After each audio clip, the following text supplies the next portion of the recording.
अस्सलाम वालेकुम। कैसी है मेरी यूट्यूब फैमिली। होप कि अब सब ठीक ठाक होंगे, मज़े में होंगे। आज मैं फिर हाज़िर हूँ आपके सामने मिनी सा व्लॉग लेके। तो चलें व्लॉग स्टार्ट करते हैं। आज के व्लॉग में आप लोगों के साथ मज़ेदार सी रेसिपी शेयर करूँगी। तो यहाँ पे जनाब मैं बना रही थी नाश्ता अपने हस्बैंड के लिए। सुबह सुबह दिल नहीं करता पराठा खाने को, और वैसे भी हम पराठा बिल्कुल भी नहीं खाते, ना मैं खाती हूँ ना मेरे हस्बैंड खाते हैं। तो नमाज के बाद फिर मैंने चाय रख दी। चाय के साथ ही मैंने सोचा कि ब्रेड को कुछ थोड़ा सा मुख्तलिफ सा बना लेती हूँ कि वो मज़े से खा लेंगे। अब माशाल्लाह से उनकी तबीयत ठीक थी, उनको मसाला ये वो इन चीज़ों से कोई फ़र्क नहीं पड़ता, तो मैंने कहा चले कुछ बना लेती हूँ। यहाँ पे मैंने एक प्याज लिया है, साथ में आप टमाटर भी ले सकते हैं, मेरे पास नहीं था तो मैंने स्किप कर दिया है। और साथ में आपने दड़ा मिर्च, थोड़ी सी हल्दी, थोड़ा सा ज़ीरा पाउडर और थोड़ी सी ब्लैक पेपर आपने डाल देनी है। इन सबको 2-3 सब्ज़ी मिर्चें जितनी आपको पसंद हो ये डाल के आपने अच्छे से इनको जो है ना सेट कर लेना है, बिल्कुल बारीक सा बना लेना है। और मेरे ये चॉपर बहुत मज़े का, बहुत मेरी हेल्प करता है। फटाफट से जो है ना प्याज और जो कुछ भी इस तरह का मसाला हो ना, मतलब मुझे सेट करना हो तो मैं इसमें कर लेती हूँ। दूसरी तरफ मैंने लिए हैं 2 अंडे जो है इनको मैं अच्छे से फेंट लूँगी। और इसका जो सबसे बुरी चीज़ है ना इस चॉपर की, ये जब हाथ को लगता है ना तो बहुत बुरी जो है ना उंगली कट जाती है। और मैं धोते हुए अक्सर जो है ना मेरे साथ ये मसला हो जाता है। तो मैं इन चीज़ों से बड़ा मुझे खौफ सा आता है कि ये हाथ काट के रख देती हैं, समझ ही नहीं आती। यहाँ पे मैंने 2 अंडे फेंट लिए हैं अच्छे से। और ये सारा जो बैटर मैंने रेडी किया था ना ये इसके बीच मैंने डाल देना। और नमक आपने याद से डालना, मैं अक्सर भूल जाती हूँ और एंड पे जाकर नमक डालती हूँ। और आपको मैंने बताया भी नहीं है कि नमक आपने डालना है, क्योंकि मैं खुद भी भूल जाती हूँ। उनको अच्छे से आपने सेट कर लेना। दूसरी तरफ चाय हमारी जो है वो भी रेडी हो गई है। और अब मैं रखूँगी पैन के बीच अपने हल्का सा ऑयल डालना है। अब थोड़ा सा ये था कि मेरे हस्बैंड इतना ऑयल भी नहीं खाते, मैं खुद भी नहीं खाती बहुत, मतलब थोड़ा सा। तो ये भी इन चीज़ों का भी मुझे ख्याल करना पड़ता है, क्योंकि आपको वैसे भी जब 35 से अबव हो जाओ तो इन चीज़ों का बहुत ख्याल रखना चाहिए। तो यहाँ पे मैंने 2 ब्रेड ले लिए थे। और मोस्टली क्या होता है कि इन ब्रेड को अपने दूसरी तरफ को टर्न करना, लेकिन मुझे लग रहा था कि मैं ना जो मैंने बैटर रेडी किया ना वो ऊपर आना चाहिए। ये मेरा अपनी सोच थी, क्योंकि मैंने पहले ही अच्छे से इनको टोस्ट कर लिया था टोस्टर में ब्रेड को। तो अब फिर मैंने इनको अंदर की तरफ जो होता है ना फोल्ड कर दिया है। और ये बहुत मज़े का नाश्ता बन गया था।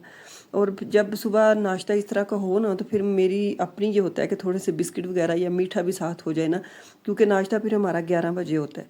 सुबह ये थोड़ा सा नाश्ता करने के बाद फिर 11 बजे हमारा नाश्ता होता है, तो फिर इतना टाइम बंदा इजीली निकाल लेता है। तो यहाँ पे जनाब मैंने बिस्किट ले लिए और सारा ये नाश्ता रेडी कर लिया था।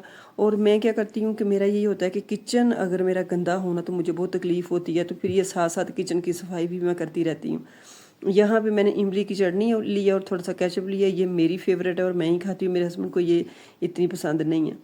ये नेक्स्ट टाइम का जो है ना मेरा व्लॉग है कि हम गए थे बाज़ार, तो मैंने कहा थोड़ा सा फ्रूट्स ले आते हैं। और फ्रूट्स में ये है कि आम आपको पता है बहुत जल्दी ख़राब हो जाते हैं। हमारे इधर तो ना इतनी गर्मी भी नहीं है, लेकिन फिर भी जो है ना शॉप पे जब आप लेके आते हो ना तो वो ऐसे ऐसे बीच में जितना मर्जी हाथ मारो डाल देते हैं कि कुछ खदशा ही होता है कि ये ख़राब हो जाएंगे। और मेरा फिर ये होता है कि मैं काट के फ्रीज़ कर देती हूँ। यहाँ पे मैंने सारे ये जो मैंगो लेके आई उनमें से जो बच्चों ने खाने थे खा लिए, और कुछ उनको मैंने जो था जूस बना दिया था, शेक बना दिया था थोड़ा सा। और बाकी जो थे मैंने सारे काट के इस तरह रख लिए थे। तो मैंने सोचा मैं आप लोगों के साथ भी शेयर करती हूँ। और फिर काटने के बाद इनको आपने अच्छे से जो कंटेनर लें या कुछ भी इस तरह का बर्तन लें, उसको धो के अच्छे से ड्राई कर लें और इनको जो है आप सेव कर दें। पहले मैंने थोड़े से सेव करके देखे थे, बहुत ही ज़बरदस्त उनका ना शेक बना। तो फिर मैंने सोचा मैं आप लोगों के साथ ये शेयर करती हूँ।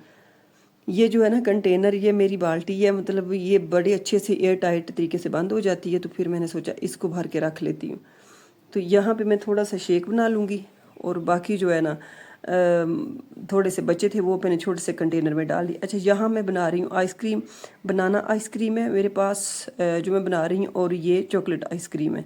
इसमें मैंने लिया 1 कप दूध, आपने देखी होगा 1 कप दूध। और इसके बीच 2 चम्मच, छोटे ज़्यादा नहीं भरने, 2 चम्मच कोको पाउडर के थोड़े थोड़े भरने हैं आपने। और 2 चम्मच आपने ड्राई पाउडर लेना है, ड्राई मिल्क जिसे कहते हैं। और उसके साथ आपने कॉर्नफ्लावर लेना है, वो भी आपने 1.5 चम्मच कर लें। 1.5 चम्मच कोको पाउडर कर लें, 1.5 चम्मच आप कॉर्नफ्लावर कर लें, और 2 चम्मच आप ड्राई मिल्क कर लें। इसको आपने अच्छे से मिक्स करना है। अच्छे से मिक्स करने के बाद इसको ठंडे दूध में आपने मिक्स करना है। चूल्हे के ऊपर मैंने वैसे ही रखा हुआ है, चूल्हा मैंने तब जलाया जब मैंने सारी चीज़ें ऐड कर ली हैं, क्योंकि ये जस्ट 5 मिनट में रेडी हो जाता है। यहाँ पे जनाब ये देखें, ये सिरप अच्छे से चॉकलेट सिरप जो है ना रेडी हो गया है। इसको आपने चम्मच हिलाते जाना है, और फिर जस्ट 3 से 4 चम्मच में मिनट में ये रेडी हो जाता है। दूसरी तरफ ये मेरा कस्टर्ड है, ये मैंने सिंपल तरीके से जिस तरह कस्टर्ड रेडी करते हैं ना वो करके पहले ही रख लिया था कि ये ठंडा हो जाए, क्योंकि जब हम आइसक्रीम बनाते हैं तो अगर ये जो मतलब हम डाल रहे होते हैं जैसे कस्टर्ड डाल रहे हैं या चॉकलेट सिरप डाल रहे हैं, अगर ये गर्म है ना तो फिर हमारी जो आइसक्रीम है ना वो अच्छी नहीं बनेगी। तो यहाँ पे जनाब अब मैंने लिया है पैकेट क्रीम का। अब इसको अच्छे से मैं बीट करूँगी। बाज़ होता है ना कि कहते हैं कि नहीं जी क्रीम को ऐसे ही अब डाल लो, मैं बिल्कुल भी ऐसे नहीं डालती, मैं अच्छे से बीट करती हूँ। जिस तरह के हम केक के ऊपर अप्लाई करने के लिए बीट करते हैं ना, इस तरह मैं बीट करती हूँ। तो मैं इसको अच्छे से बीट करूँगी और फिर इसको मैं 2 हिस्सों में सेपरेट करके आधी जो है ना वो मैं चॉकलेट सिरप में मिक्स करूँगी और दूसरी जो है ना बनाना जो कस्टर्ड मैंने रेडी किया उसके बीच में मिक्स करूँगी। ये आज आपको मैं इसलिए रेसिपीज़ दे रही हूँ कि गर्मी का मौसम है ना, तो गर्मी में होता है बंदे को कुछ ठंडा ठंडा खाने को दिल करता है। और मैंने बनाया था तो मैंने सोचा मैं आप लोगों के साथ भी शेयर कर लेती हूँ। अदरवाइज़ आपको पता है कि मैं ऐसा कंटेंट देती नहीं हूँ कि जो स्पेशल हो, मैं जो कुछ बना रही होती हूँ वही देती हूँ। आज मैंने वाकई स्पेशल बनाया था तो मैंने कहा मैं आप लोगों के साथ भी शेयर कर लेती हूँ। यहाँ पर जो चॉकलेट सिरप था वो मैंने ऐड कर लिया हाफ क्रीम के बीच। और जब हम इसको बीट कर लेते हैं तो ज़्यादा सी हो जाती है ना, अपनी क्वांटिटी में 2 हिस्से ज़्यादा हो जाती है। तो यहाँ पे मैंने पिस्ता डाल लिया था पूरे कंटेनर में अपने में, और एक साइड पे मैंने इसको डाल के चॉकलेट आइसक्रीम को इसको फ्रीज़र में रख दिया था एक साइड को करके, कि ये ना हो कि सारी में फैल जाए। क्योंकि कुछ बच्चे होते हैं वो आपको पता है घर में कि हर किसी की अपनी चॉइस होती है, हमें चॉकलेट वाली चाहिए, दूसरा क्या था हमें पिस्ता वाली चाहिए। तो मैंने फिर मेरे पास जो कस्टर्ड पड़ा हुआ था मैंने फिर वही बनाई। तो यहाँ जनाब मैंने फ्रीज़र में रख के इसकी तरफ अब आ गया। अब कस्टर्ड डाल के जो आधी मेरी क्रीम बची थी वो मैंने बीच में मिक्स कर दी है और उसको अच्छे से मैंने बीट कर लिया है। पहले तो मैं स्पैचुला से लगी हुई थी, लेकिन फिर भी आपको पता है ना कस्टर्ड जो होता है ना थोड़ा थिक हो जाता है जब ठंडा होता है। तो फिर मैंने अच्छे से उसको जो है ना एक दफ़ा बीट किया है, तकरीबन हार्डली मैंने 1 मिनट किया है। फिर इसको मैंने अच्छे से सेट करके इसके ऊपर पिस्ता जो है ना स्प्रिंकल करके इसको मैंने फॉइल शीट से अच्छे से रैप किया है। और रैप करने के बाद मैं इसको रख दूँगी फ्रीज़र में ओवरनाइट।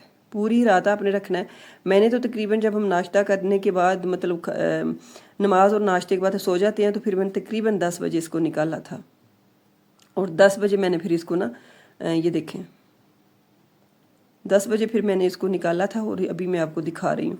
तो ये देखिए बहुत ही अच्छे से बन के रेडी हुई थी, कोई भी क्रिस्टल नहीं था इसके बीच। होता है ना कि जब आप खाओ तो मुंह में बर्फ़ आती है, वो इसलिए आती है कि जब आप क्रीम को अच्छे से बीट नहीं करते तो, या गरम गरम आप जो भी रेडी कर रहे हो जैसे कस्टर्ड के साथ बना रहे हो, चॉकलेट के साथ बना रहे हो, तो आप ऐड कर देते हो तो फिर वो क्रिस्टल ज़रूर आते हैं और ये आप एयर टाइट तरीके से बंद नहीं करते। यहाँ पे स्कूप जो आइसक्रीम स्कूप जो है ना मुझे चलाना नहीं आ रहा था, तो मैं फ़र्स्ट टाइम इसको चला रही थी तो मैं इसको हला हला के नीचे गिरा रही थी। तो फिर मैंने फिर जब इसको मतलब एक्सपीरियंस की बात है ना, एक्सपीरियंस हो जाता है फिर इसको खोलना, मतलब आप जब ऊपर लाते हो ना फिर आपने इसको लूज़ कर देना, ये खुद ही बीच गिर जाता है। तो हर चीज़ में जो है ना एक्सपीरियंस ज़रूरी होता है, फ़र्स्ट टाइम में ऐसा ही सबको होता है। तो चलें जनाब, ये मेरी आइसक्रीम बन के हो चुकी है रेडी। आपने बनानी है और मुझे बताना है कि आपकी कैसी बनी है, और सेम आपने इसी तरीके से बनानी है। और देखें इसका ये एक सबसे बड़ा ये है कि बिल्कुल ये ज़्यादा कोई लागत नहीं आपकी आती। बिल्कुल जो घर में इंग्रेडिएंट्स होते हैं ना, एक दफ़ा आप कोको पाउडर ले आएँ, खुला ले आएँ, दूसरा ले आएँ, और उसके साथ दूध तो घर में होता ही होता है। चलें जी, आपने अपना बहुत ख्याल रखना है, दुआओं में मुझे याद रखना है और आइसक्रीम बनानी है और मुझे बताना है कि आपकी किस तरह की बनी है। मेरी तो बहुत ही मज़े की बनी थी। अल्लाह हाफिज़, बाय बाय।